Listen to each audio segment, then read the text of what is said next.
News nation की खुफिया मुहिम ऑपरेशन एम जनहित में प्रसारित किया गया एक प्रोग्राम है। भारत के संविधान और कानून में हमारी पूरी आस्था है। इस ऑपरेशन के जरिए हम राजनीतिक रैलियों में भाड़े पर भीड़ जुटाने की परंपरा का पर्दाफाश करना चाहते हैं। इस खुफिया ऑपरेशन के जरिए न्यूज नेशन का मकसद किसी रैली या पार्टी विशेष को निशाना बनाना नहीं है। हमारा मकसद लोकतांत्रिक संस्थाओं को मजबूत करना है।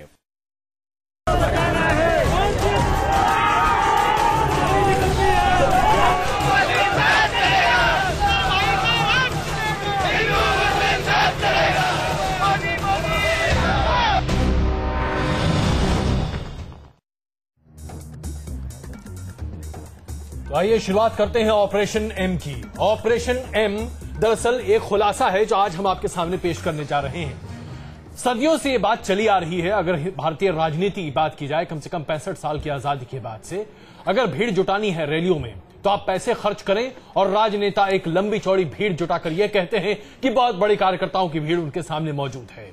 यह बात सत्य है, हम हर मामले पर इसे मानते भी हैं और इसी पर आज हम खुलासा कर रहे हैं।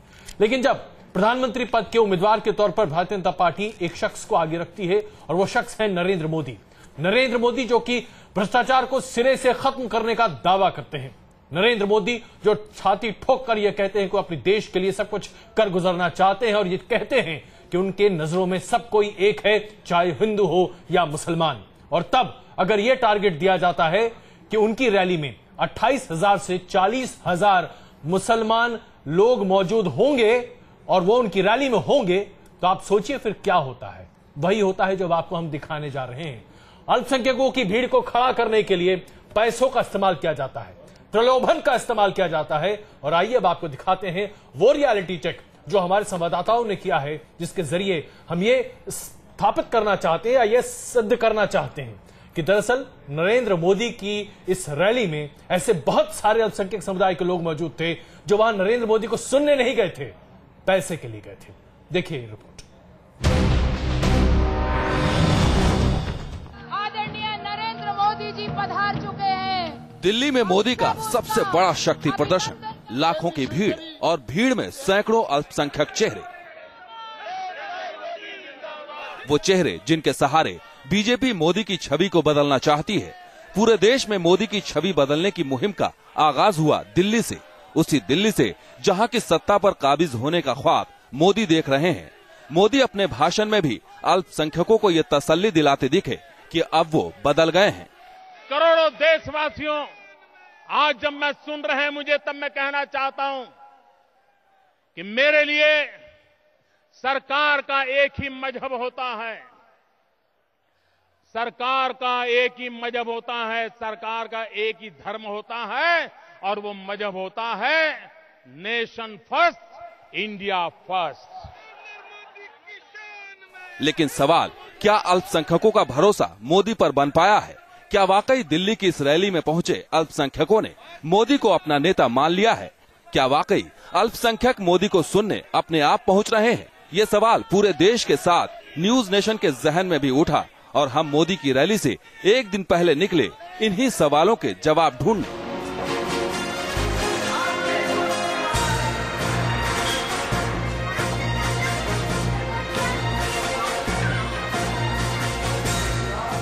हमारे अंडरकवर रिपोर्टर सबसे पहले दिल्ली के मयूर विहार इलाके के बीजेपी अल्पसंख्यक मोर्चे के जिलाध्यक्ष जफर रिजवी से मिले।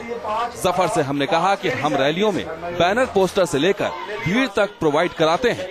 अब जफर ने हमसे पूछना शुरू किया।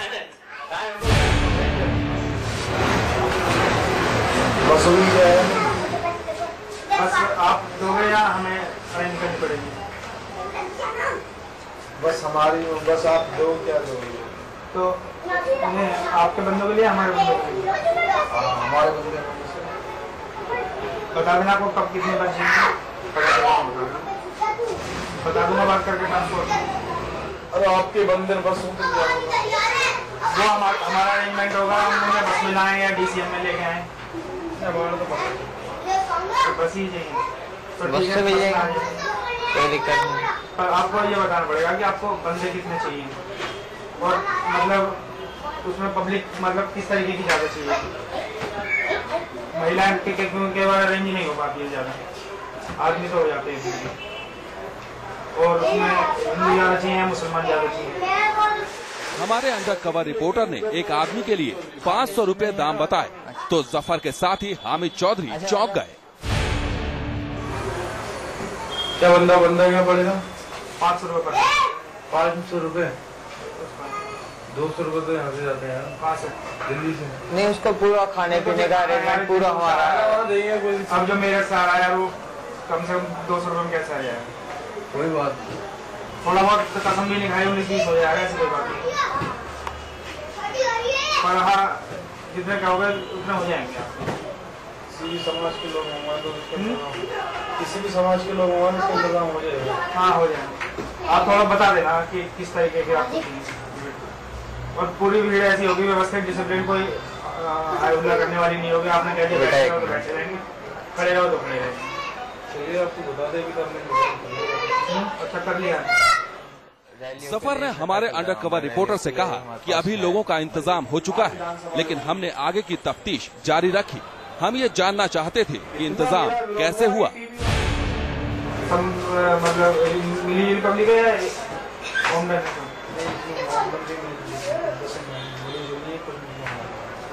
सारे मोहम्मद थोड़ी आ सकते हैं।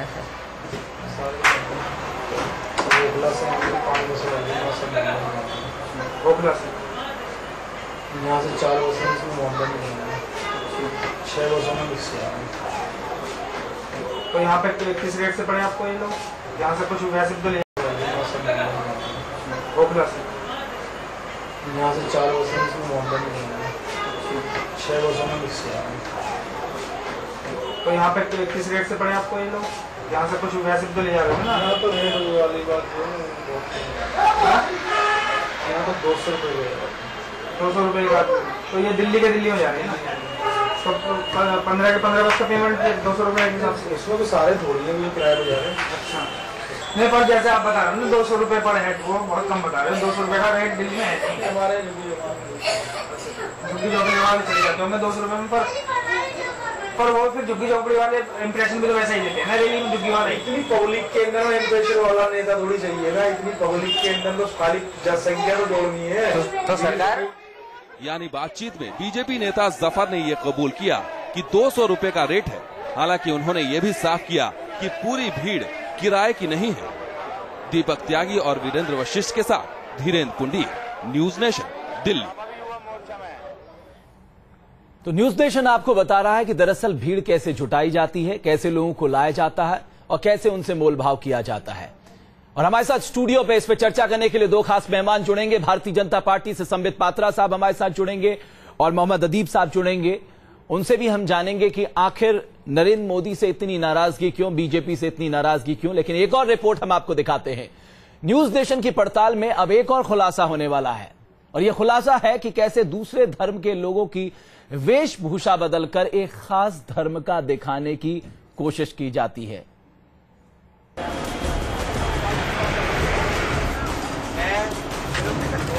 अपनी पड़ताल में हमारे अंडरकवर रिपोर्टर पहुंचे नवीन शाहदरा जिले के अध्यक्ष डॉक्टर मोहम्मद असलम के दफ्तर। हमने यहां भी अपना पुराना परिचय दिया, यानी खुद को रैली में भीड़ वगैरह जुटाने वाला बताया। बातचीत में डॉक्टर असलम ने स्वीकार किया कि रैली में हिंदुओं को भी टोपी पहनाकर मुसलमान दिखाने की कोशिश करते हैं। लेडीज हो या जेंट्स हो 500 रुपये पर हेड ही पड़ेगा। नहीं, इनके मुझे जो पड़ती 200 लेडीज उसमें मुझे इंटरेक्टिव लेडीज भी चाहिए जो ऐसा ना हो कि बहुत हमारा पहले और गवाही कांग्रेस ही देने लगे। नहीं, ऐसा नहीं होगा। जो भीड़ अंडरस्टूड होते नहीं, मैच्योर चाहिए, ऐसा नहीं चाहिए वो बात काटने वाले। नहीं, वो मैच्योर होनी चाहिए। जो चीज हम समझाते हैं वो बोल सकें। देखो, अब मैं तो नहीं कह रहा वेल क्वालिफाइड होंगी, वो वेल क्वालिफाइड होंगे हमारे पास नहीं आएंगे। सही बात, वो जॉब करेंगे कहीं ना कहीं। इतने सारे वो हैं टैक्स होते हैं, वो कहीं ना कहीं। पर जो भी पब्लिक आपके पास आएगी वो डिसिप्लिन होगी, जैसा आप कहोगे वैसा करेगी, जहाँ बिठा दो वहाँ बैठेगी और एक्सप्रेशन वाली होगी। ऐसा नहीं कि एक्सप्रेशन मस्ट है, क्योंकि देखिए इसके क्या पॉलिटिकल जितने भी वो हैं उसके अंदर हर जगह मीडिया पहुंचता है। और मीडिया जैसे सपोज दैट कल नरेंद्र मोदी जी की रैली है, उसको रिप्रेजेंट कर रहे हैं, उसके अंदर मुस्लिम से, चाहे वो जनरल मुस्लिम है या लोकल मुस्लिम है, और उसके मीडिया फोकस करेगी। हाँ मतलब ऐसे होंगे कुछ हम बताएगा। आप जबरदस्त अंसारी साहब हैं, प्रदेश के उपाध्यक्ष, आपने सही जवाब दे दिया। आप अब्दुल रहमान हैं, अब्दुल रहमान जी मुझे तो अभी मुझे नहीं क्या है, आप किस लिए आए रीजन, तो वो सारी चीजों को मेंटेन कर सके, ऐसे कम से कम लोग वो तो यही छानेंगे ना कि ये हिंदू है, ये मुसलमान है, क्या पता हिंदू नहीं। कई बार क्या होता है, कहीं मजबूरी होती है, हमें टोपी हिंदुओं को भी उड़ानी पड़ती है, हिंदुओं की टोपी हम लोग होते हैं, कभी कभी हम हिंदुओं को उड़ा देते हैं, तो ऐसा ना कोई हिंदुओं वाली टोपी मुसलमान से ज्यादा गड़बड़ कर दे। डॉक्टर असलम के कबूलनामे के बाद सवाल ये उठा कि क्या रैलियों में वाकई टोपी का खेल भी होता है। अब बात शुरू हुई मोल तोल पर। आपको यदि मोमेंट वाली कहेंगे मोमेंट आ जाएगी, हिंदू वाली कहेंगे हिंदू आ जाएगी, लेडीज आ जाएगी। अच्छा हमें 500 पर हेड के हिसाब से पे करना, बाकी कुछ नहीं। आपका ट्रांसपोर्ट तो आपका है, हम यहाँ तक पहुँचा देंगे, यहाँ तक पहुँचा यहीं से आप ले जाऊँगा, तो वो आपका ट्रांसपोर्ट है, हमारी नहीं ट्रांसपोर्टेशन आप हमें कहाँ प्रोवाइड कराएंगे। हम तो आपको जहाँ पे आप कहेंगे मुझे यहाँ जो लेंगे यहाँ प्रोवाइड हो जाएंगे आपको। डॉक्टर असलम ने यह भी माना कि रैली में हिंदू मुस्लिम मिक्स होकर जाएंगे। इसका क्या मतलब है ये वो ही जाने। जी जी जी 200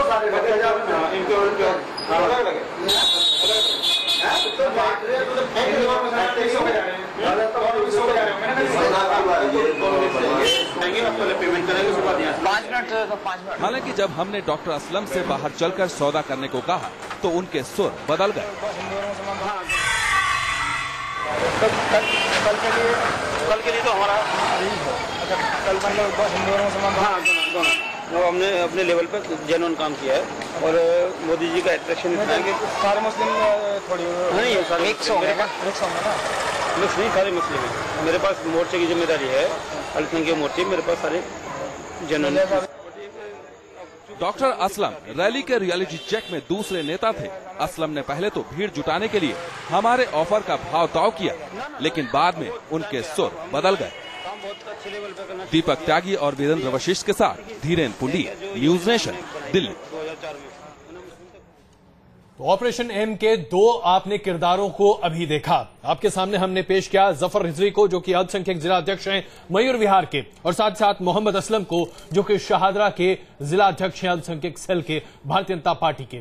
इन दोनों के ऊपर जिम्मेदारियां थी, इन्होंने इंतजाम कर रखे थे, जैसा कि ऑपरेशन एम में हमारे संवाददाताओं ने आपके सामने पेश किया है कि कैसे भीड़ जुटाई जा सकती है और कैसे अगर टोपी पहनाकर किसी के धर्म को बदलकर एक धर्म विशेष का बनाया जाए तो यह इंतजाम भी किया जा सकता है। इससे पहले कि हम आदिल साहब आपके पास पहुंचे और ये समझने की कोशिश करें कि कैसे पूरे के पूरे अल्पसंख्यक समाज को एक वोट बैंक की तरह इस्तेमाल किया जा रहा है, संबित जी आपकी प्रतिक्रिया।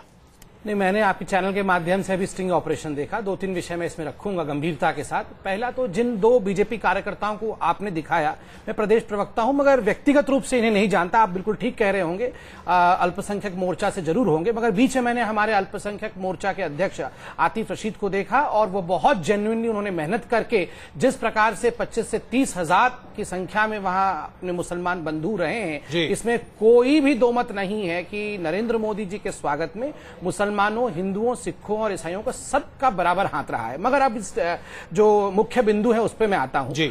दोनों ही जो आपने स्टिंग ऑपरेशन दिखाए, मुझे उसमें कुछ भी आपत्तिजनक नजर नहीं आया। पहले व्यक्ति के पास आप जाते हैं मयूर विहार में और आप कहते हैं कि हम भाड़े पे लोग सप्लाई करते हैं, आप 500 रुपए हमें दीजिए प्रति व्यक्ति और हम लोग लेके आपके लिए आ जाएंगे। कुछ बातें होती है मगर अंततः निकल के आता है नहीं, हमें आपके लोग नहीं चाहिए, हम अपने लोग खुद ले आएंगे। मैं एक बार समझिए, उसमें यह नहीं निकल कर आता कि हमें आपके लोग नहीं चाहिए, उसमें यह निकल कर आता है कि आज जरूरत नहीं है, क्योंकि ये हमने स्टिंग ऑपरेशन जो किया, जो ऑपरेशन एम है, ये शनिवार की बात है और इतवार को रैली है। जाहिर सी बात है इंतजाम हो चुका था, तो जो रेट 200 रुपए का है। नहीं, जो भी है, मगर आपके जो स्टिंगर्स गए थे, जो भी रेस्पेक्टेड जर्नलिस्ट गए थे, उनके माध्यम से कोई लोग उन्होंने किया नहीं, पहला। दूसरा व्यक्ति मैंने बहुत अच्छे से देखा, जहां के भी वो अल्पसंख्यक मोर्चा के अध्यक्ष हैं, उन्होंने कहा हम जेन्युइन काम करेंगे, आप जिस भी सौदे के लिए आए हैं, आप टाइमिंग देखिए, आप जरा उसके पहले का हिस्सा भूल गए हैं। आप ये बात तो जरूर मान रहे हैं जब उनको जरा शक हो गया था, लेकिन उसके पहले जो तमाम बातें उन्होंने कही हैं, जो साफ तौर पर कहा कि किस तरीके से लोगों को लाना पड़ता है, कैसे जरा सोच समझ के बातचीत करने वाले लोग चाहिए, ताकि उनसे जब सवाल कोई पत्रकार पूछे तो वो वही कहे जो ये लोग चाहते हैं, ये बात आप भूल जा रहे हैं समझ।